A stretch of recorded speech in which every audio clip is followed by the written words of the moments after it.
안녕하세요. 오늘은 루터 강좌 8번째 정교 분리에 대해서 얘기하도록 하겠습니다. 이제 루터에 이르러서 이제 근대적인 정교 분리가 이루어지는데, 정교 분리 문제는 전통적으로는 교회와 국가와의 관계로 그렇게 얘기가 돼 왔지요. 기독교 문명권에서는 이 교회와 국가와의 관계에 대해서는 오랜 역사가 있습니다. 그 시작을 말하자면 이제 아우구스티누스의 신국론이 되겠습니다. 아우구스티누스의 이론을 바탕으로 해서 중세 같은 시대의 사람인 교황 겔라시우스 1세가 이제 그 교황은 그리스도의 대리인이다. 그러므로 그리스도교 국가에서 교황이 수장이다. 황제보다 우위다.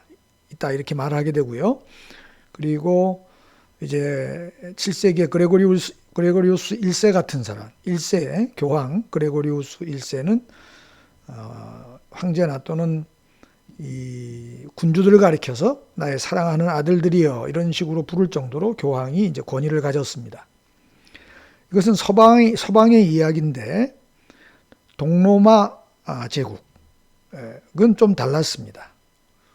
이제 서로마 제국은 5세기에 없어지죠. 그러고는 로마 문명은 동로마 제국이 유지하게 되는데, 비잔티움으로 불렸던 도시를 콘스탄티누스 대제가 거기에 기독교적인 기독교적으로 이상적인 도시를 만들기 위해서 수도를 이전하죠. 그게 이제 콘스탄티노플이 되겠습니다. 거기에서 이제 동로마 제국이 시작이 되는데, 소로마 제국이 망한 다음에 6세기에 유스티니아누스 황제는 거기서 이제 교황이 따로 없고 황제가 교회 수장을 이제 겸합니다. 이것이 대대로 이쪽에 그릭 오소독스죠. 이쪽은 카톨릭이 아니고 로만 카톨릭이 아니고 그릭 오소독스 쪽입니다. 그 대대로 황제가 교회의 수장이 되는 그런 그 전통을 갖고 있습니다. 그리고 다시 서방으로 돌아가서 보면 8세기에 이르면 샤르마누 대제가 프랑크 왕국을 통일하면서 그리스도 왕국의 주인은 황제다. 그래서 황제를 그리스도의 대리인으로 봅니다. 그리고 교황은 베드로의 대리인이다. 그래서 황제가 한 수 위에 있는 것으로 말하고 황제가 이제 사제들을 임명하게 되죠. 교회법도 황제가 이제 관리해서 만들게 됩니다. 이렇게 내려오다가 10세기, 11세기에 이르면 프랑스의 클루니 수도원이라고 있는데, 여기서 교회를 그 영적인 교회가 정치 권력 밑에 있을 수 없다. 그래서 교회의 권위를 다시 찾기 위한 정화 운동이 이제 벌어지죠. 그래서 교회와 귀족들이 밀접히 결탁되어 있던 것들을 끊고 정치 권력을 버리면서 온전한 영성 운동으로 교회의 독립을 찾으려고 합니다. 그런 운동이 이어져서 11세기에 이르면 독일의 수도사인 hildebrandt가 그레고리우스 7세라고 하는 유명한 교황이 됩니다.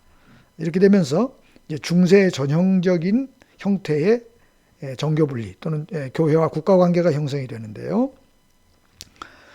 교황이 이제 우위에 서게 되죠. 그러면서 교황이 황제를 파문도 할 수 있는 이런 이제 새로운 체제를 갖추게 됩니다. 이러면서 유명한 하인리 4세, 신성로마 제국 하인리 4세의 카노사의 굴욕이라고 하는 것도 이때 벌어지는 일이 되겠습니다. 이 문제에 대해서는 뒤에서 좀 더 자세히 보겠습니다. 그리고 이제 이렇게 중세가 내려오다가 이제 16세기 종교개혁을 통해서 이제 마르틴 루터는 교회가 정치 권력을 완전히 상실하도록 완전히 교회는 영적인 영역만 담당하는 이제 근대적인 의미에서의 정교 분리가 이루어지고, 이렇게 해서 우리가 오늘날 살아가고 있는 세속 국가가 탄생하게 되는 거지요. 그래서 이제 중요한 인물들 한번 살펴보면요, 교회와 국가의 관계에서 먼저 이론적 배경을 제공한 아우구스티누스죠. 성 아우구스티누스 4세기, 5세기의 사람입니다. 아우구스티누스는 이제 신의 도성과 사람의 도성을 나눴어요. 그 땅의 도성을 시비타스 데이와 시비타스 테레나, 땅의 도성입니다. 근데 이제 이 세상에는 신의 도성에 속한 사람이 있고 땅의 도성에 속한 사람이 있다. 이렇게 말을 했어요. 근데 누가 신의 도성에 속하고 땅의 도성에 속했는지 지금은 알 수 없습니다. 왜냐하면 그 속마음을 보고 하는 겁니다. 그 속마음이 내면이 하나님에게 가 있는지 아니면 땅에 세상에 있는지 물질에 가 있는지 그 중심이 중요하기 때문에 지금은 알 수가 없지만 그렇게 두 부류의 사람들이 있다고 봤습니다. 그런데 이제 국가라고 하는 것은 레구눔 테레눔으로 불렀어요. 신의 도성하고 달라요. 내면을 보는 게 아니라 국가는 바깥에 보이는 정치 체제죠.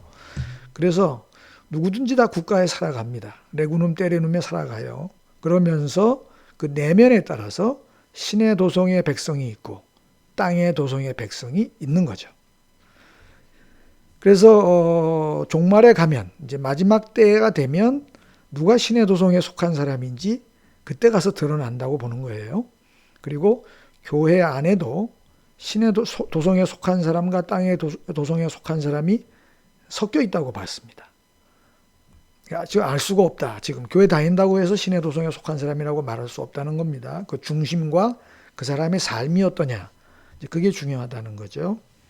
이런 얘기를 했습니다. 근데 여기서 벌써 이제 그 정치 국가에 대해서 그 일반적인 인문주의자들 플라톤, 아리스토텔레스, 공자, 맹자가 얘기했던 것과는 전혀 다른 정치 철학을 제공을 해요.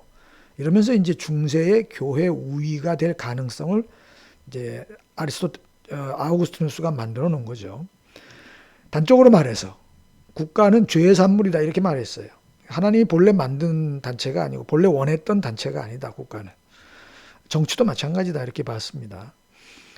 그래서 하나님이 본래 원치 않았지만 허락했다 할 수 없이. 왜냐하면 타락한 인간에게는 인간이 타락한 이후에 타락한 인간에게는 악을 제어할 수 있는 공권력이 강제력이 필요해서 국가가 필요해졌다는 거예요.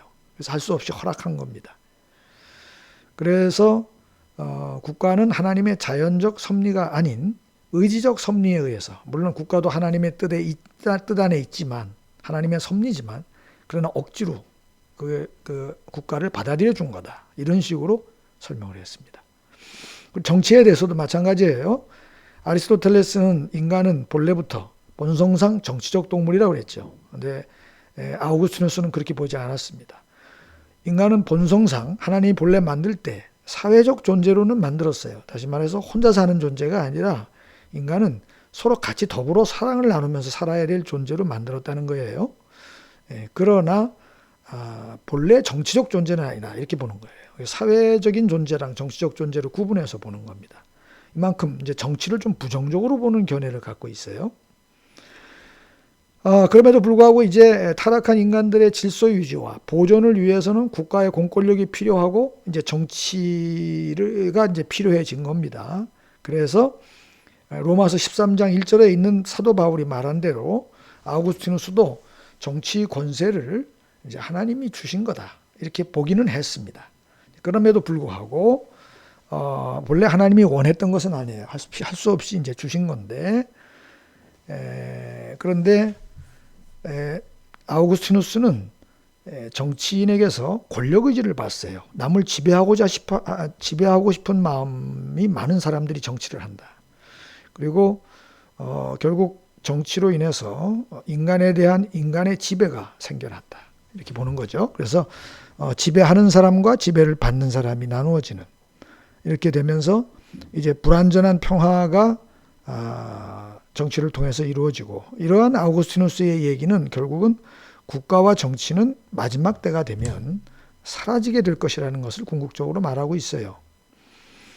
이제 그러면서 교회는 이제 하나님 나라의 징표를 봅니다. 아까 말했지만 교회에 나온다고 해서 다 신의 도성에 속한 사람은 아니지만 그러나 국가에 비해서 교회는 좀 더 하나님 나라를 보여줄 수 있는 그 하나님 나라의 징표다. 이제 이런 얘기를 하게 되면서 교회가 국가보다 우위에 서게 되는 이론적 배경을 만들어 주었습니다. 그래서 이런 아우구스티누스의 이론을 바탕으로 해서 중세의 이제 그레고리우스 7세 아까 얘기한 11세기 때에 그레고리우스 7세 교황 이때 이제 교황이 우위에 서는 이런 이제 체제를 갖추게 되죠. 그래서 그동안 황제가 임명했던 사제 임명권을 교황이 도로 가져오고요. 그리고 교황이 황제를 파문할 수 있게 이렇게 됐습니다. 거기에 대항했던 하이니 4세가 마침내 가서 무릎을 꿇고 용서를 비는 일이 발생할 정도로 이제는 기독교 왕국의 교회의 권위가 상당히 강해진 겁니다. 11세기가 되면. 그래서 교황은 두 개의 검을 다 가진다고 봤습니다. 하나는 영적인 검이에요. 영적인 검이라는 건 뭘까요? 하늘나라를 가느냐 못 가느냐를 교회가 결정해 줘요. 그래서 사제들의 말을 잘 들어야 되는 겁니다. 회개하는 방식도 교회가 다 정해놨어요. 그래서 사제가 시키는 대로 해야 이제 회개, 죄 사함을 받는 겁니다. 그런데 영적인 검은 교황이 직접 또는 사제가 직접 행사하고 정치 권세는 간접적으로 군주를 통해서 행사한다. 이렇게 봤습니다. 교황이 다 갖고 있는 거예요. 이렇게 되면서 교회 사제들의 권력이 상당히 강해지니까 주교들이 이제 정치에 막 관여들을 하게 되죠. 그래서 실제적으로 캔터베리 대주교와 요크 대주교 영국에는 수상의 역할들을 감당했었습니다. 서열 2위죠. 뿐만 아니라 일반 주교들도 대토지를 소유한 영주들이었습니다. 그러니까 실질적으로 정치적 권력을 가질 수밖에 없었겠죠. 그러면서 이제 유럽은 여러 나라, 영국, 프랑스, 뭐 스페인 이렇게 있고 이탈리아도 있지 않습니까? 그러면서 신성 로마 제국이 있어요. 신성 로마 제국은 독일을 중심으로 해서 오늘날로 말하면 보헤미안 지역, 그러니까 오스트리아, 체코슬로바키아 이쪽 지역과 이태리 북부 그리고 프랑스 동쪽 이걸 다 포함한 지역입니다. 그러니까 영국이나 프랑스나 이태리나 또 신성 로마 제국 안에서도 여러 지역들의 그 군주들이 다스리는 법은 다 달라요. 그런데 이 유럽 전체를 교황이 이제 교회가 지배를 하고 있으니까 교회법만 보편법입니다. 교회법은 어디나 다 통하는데 국가의 법은 나라마다 다 다르겠죠. 그 지역의 특색을 반영해서. 그래서 교회법이 보편법의 영향을 이제 보편법의 효력을 가지고 이제 지배를 하고 있는 거고요. 이제 그러다 보니까 황제의 권력도 교황의 권위에 의존해서 황제의 권력이 이제 존재하게 되는 거죠. 루터를 상대했던 칼 5세가 교황이 루터를 파문했을 때 끊임없이 이제 황제도 그걸 따라서 루터를 추방하려고 했던 이유는 황제의 권력이 교황에 의존했기 때문에 그렇습니다. 그래서 이 교회의 힘이 얼마나 정치에도 미쳤나 그걸 알 수 있는 것이 신성로마 제국의 선제후라고 있습니다. 이건 뭐냐면 신성로마 제국의 황제를 뽑을 수 있는, 선거할 수 있는 제후들을 가리키는 거예요. 여기에는 7명이 들어가는데 그 중에 3명은 대주교입니다. 그래서 마인츠, 쾰른, 트리어의 대주교들이에요. 이 도시들은 전부 다 지금 독일의 서쪽 지역입니다. 그래서 로마 제국이 일찌감치 개발한 지역들이죠.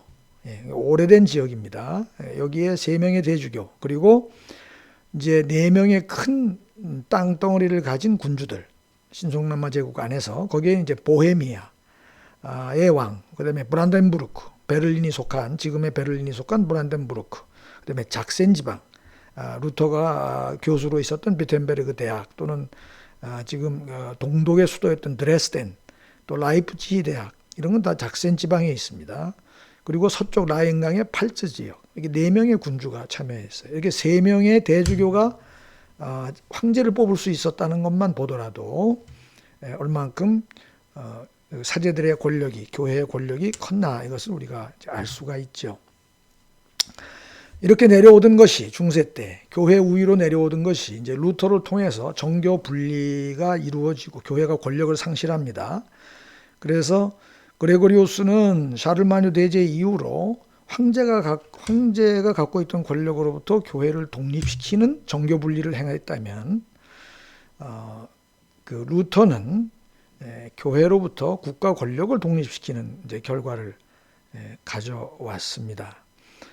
그래서 중세 때 두검 이론, 이제 교황이 두 개의 검을 다 갖고 있는데 하나는 직접 행사, 영적 검은 직접 행사하고 그 다음에 정치적 검은 군주를 통해서 간접으로 한다. 이래서 이제 중세 때도 정교 분리는 이루어진 겁니다.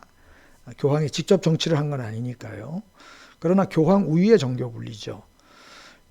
그런 중세 두검 이론 대신에 루터는 이제 두왕국론 얘기하죠. 루터가 두왕국론을 말할 때는 라틴어로는 레구눔 데이, 레구눔 문디 이렇게 말합니다. 그리고 독일어로 말할 때는 고테스 라이히, 벨트리에 라히인데 레구눔이나 라히라는 말은 왕국이란 뜻이죠. 그 당시에는 이제 왕이 있었으니까. 그러나 이제 우리는 이걸 가리켜서 그냥 하나님 나라, 세상 나라 이렇게 얘기하면 되겠습니다. 그래서 루터는 이제 종교개혁을 통해서 하나님 나라를 그 개인의 내면에 뒀죠. 그러면서 교회는 더 이상 천국의 열쇠를 가진 곳이 아니게 됩니다. 개인이 하나님을 믿느냐 안 믿느냐에 따라서 하늘나라를 가느냐 안 가느냐 결정되는 거지. 교회가 너는 갈 수 있어 없어를 결정할 수 없는 게 되는 거예요.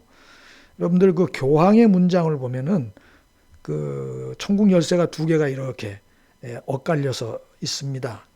바로 그것이 교회가 그 영적인 검을 갖고 있다. 심판할 수 있는, 너는 하늘나라 갈 수 있어 없어 이것을 결정할 수 있는 영적인 검을 갖고 있다는 것을 의미하는 거죠. 그러나 이제 그런 검은 사라졌습니다.